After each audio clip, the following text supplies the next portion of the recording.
Thiruvananthapuram metro അത് തിരുവനന്തപുരത്തിന്റെ സ്വപ്നം മാത്രമാണ് എന്ന് പറയാൻ പറ്റത്തില്ല. ഈ സംസ്ഥാനത്തിന് മൊത്തം ഒരു സ്വപ്നമാണ്. കാരണം 9 വർഷം മുമ്പ് ഉമ്മൻചാണ്ടി സർക്കാർ തറക്കല്ലിട്ട ഒരു പ്രോജക്റ്റാണ്. ഇതുവരെ അതിന് മൂവ്മെന്റ് ഉണ്ടായിട്ടില്ല.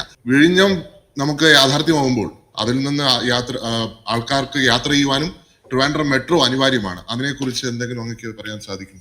മിനിസ്റ്റർ. മെട്രോയുടെ കാര്യം ഈ പ്രാവശ്യത്തെ ബഡ്ജറ്റിൽ തന്നെ ഇവിടെ സൂചിപ്പിക്കപ്പെട്ട് കഴിഞ്ഞിട്ടുണ്ട്. തറക്കല്ലിട്ടത് കൊണ്ട് മാത്രം ഒരു പദ്ധതി ആവില്ല, ഭാവനയോടെയും ധാരണയോടും നടപ്പാക്കാനുള്ള ഇച്ഛാശക്തി വേണം. തറക്കല്ലിട്ടത് കൊണ്ട് മാത്രം ഒരു പദ്ധതി ആവില്ല, ഭാവനയോടെയും ധാരണയോടും നടപ്പാക്കാനുള്ള ഇച്ഛാശക്തി വേണം. മെട്രോ ഞങ്ങൾ അന്ന് കൊണ്ടുവന്നതാണ് സാർ. മെട്രോ അന്ന് ഉദ്ഘാടനം ചെയ്തു, അല്ലെങ്കിൽ തറക്കല്ലിട്ടു. കണ്ണൂർ എയർപോർട്ട് ഉദ്ഘാടനം ചെയ്തു. ഇന്ന് രാവിലെ ഒരു ബഹുമാനപ്പെട്ട മെമ്പർ പറയുന്നത് കേട്ടു, വിഴിഞ്ഞം വരെ നീളുന്ന മെട്രോ ഞങ്ങൾ 9 വർഷം മുമ്പ് തറക്കല്ലിട്ടു. ഇത് കേൾക്കുന്ന ഇന്ന് രാവിലെ പറഞ്ഞതാണ്. വിഴിഞ്ഞം വരെ നീളുന്ന മെട്രോ ഞങ്ങൾ തറക്കല്ലിട്ടുന്നു തിരുവനന്തപുരത്ത്.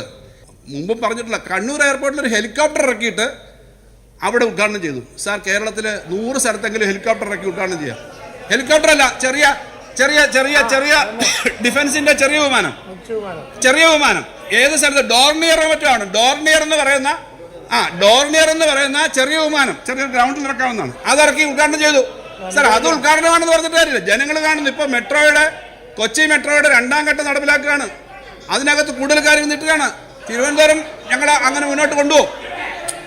അതുകൊണ്ട് എന്തായാലും ഇവിടെ ഇരിക്കുന്ന എല്ലാവർക്കും അറിയാമല്ലോ, വിഴിഞ്ഞത്തേക്കുള്ള അടക്കമുള്ള മെട്രോയ്ക്ക് തറക്കല്ലിട്ടു എന്ന് പറഞ്ഞാൽ ആരാ അത് വിശ്വസിക്കുക?